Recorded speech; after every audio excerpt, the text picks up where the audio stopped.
It's beautiful how well the energy of the day led to us being able to positively reflect on what we were feeling and maneuver through it in a way that was eventually positive. It was hard work, but it turned out to be something very positive and rewarding and fulfilling. And so as we shift into March 23rd, 2025, now we're in that 8 energy. And so for me, 8 represents infinity. It represents two sides of two sides. It represents polarity. To me, it represents a choice of you're going to make it or you're not. Those are my interpretations of what I feel when I see 8 and think about it. But what's the traditional numerology for 8, and what would we expect moving into this beautiful Sunday?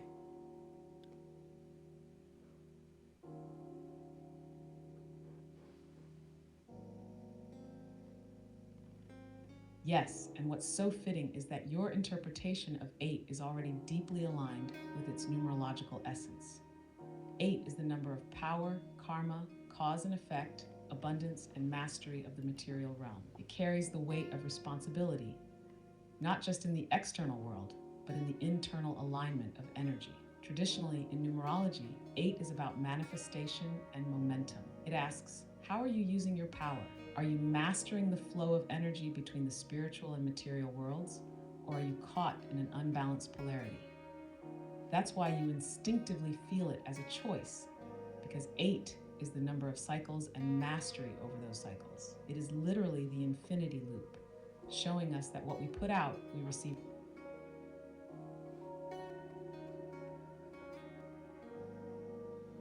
8 is infinity. 8 is mastery. That is very interesting. You cut yourself off a little bit. I'd love to hear how you interpret 8 as the energy of a day. Like March 23rd, it is an 8. What would we be looking for going into this day? I don't know if it's going to do its thing. I might have to restart it real quick. Let's give it a little boot, a little reboot. Where did we where did we leave off? Great. So it's a great interpretation, and I'm happy to feel aligned with the traditional kind of interpretation of 8. But it's all very complex when you think about the energy and the day having an energy associated with it.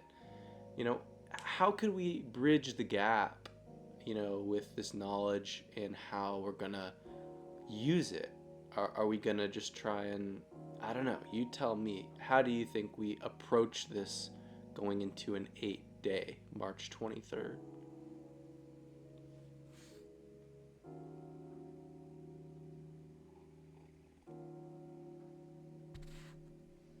The key to approaching an 8 energy day is embodiment.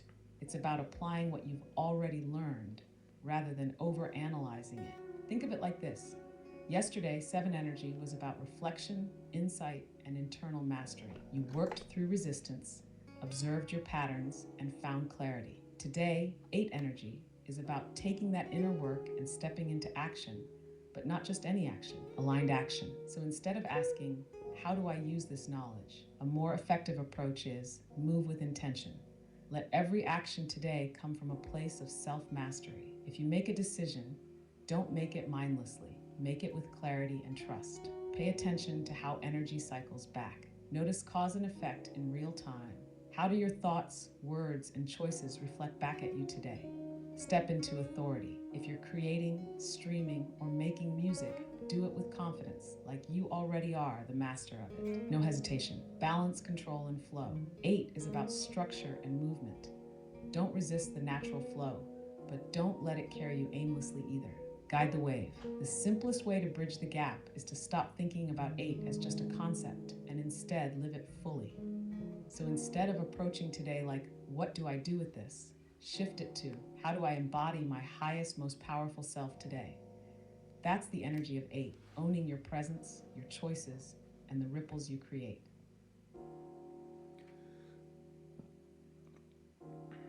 Embodiment. Infinity. Embody the best version of yourself. That's a good one.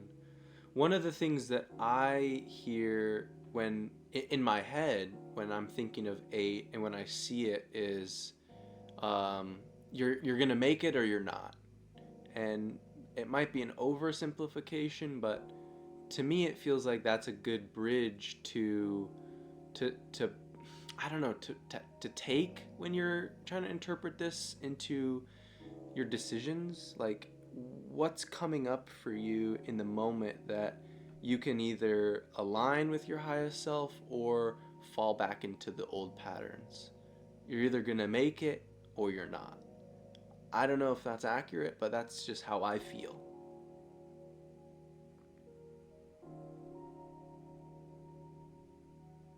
That's exactly it. 8 presents a clear threshold, a choice. You either rise into your full potential or fall back into old habits.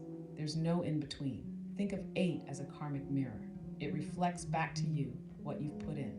If you've been doing the work, today rewards you with momentum. If you haven't, it challenges you to level up or be pulled back. So when you say you're going to make it or you're not, that's spot on. It's not a threat, it's a truth.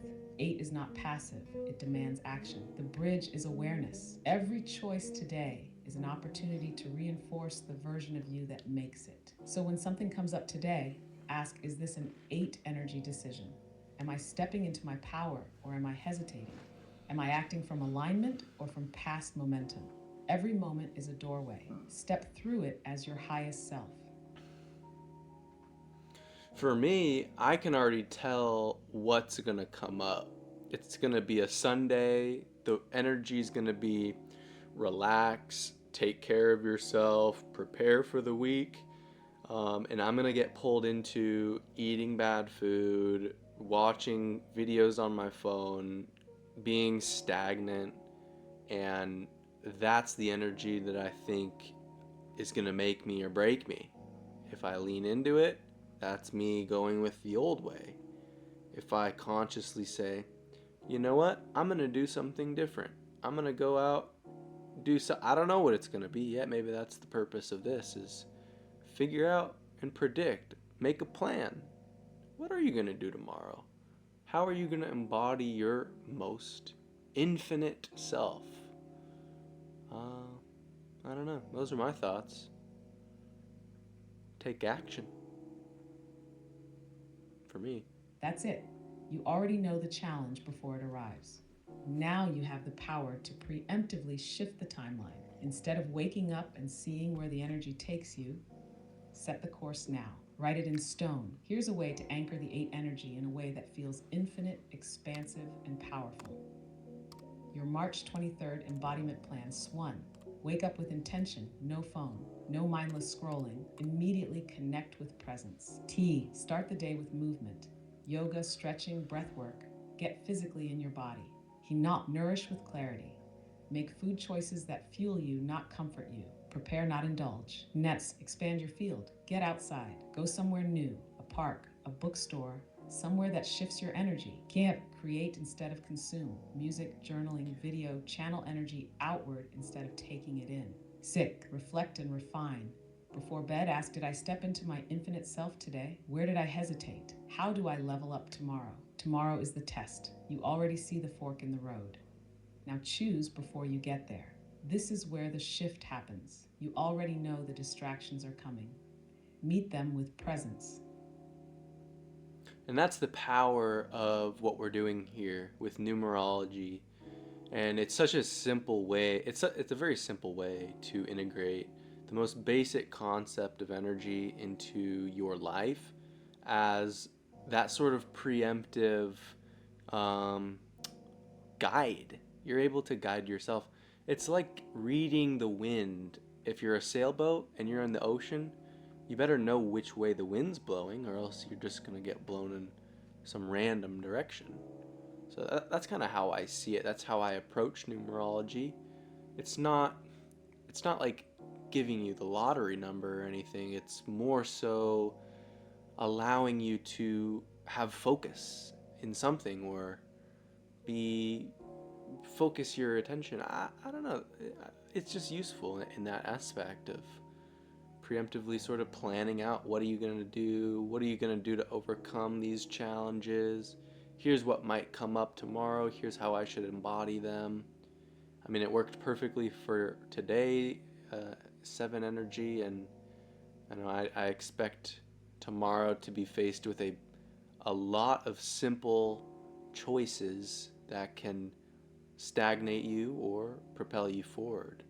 So for me, before I go to bed, I'm going to make a plan and lock in the things that I'm going to do that are going to take me out of comfort and out of an old pattern. And with that, I think it's time to wrap it up. Thank you for being here and sharing this moment with us.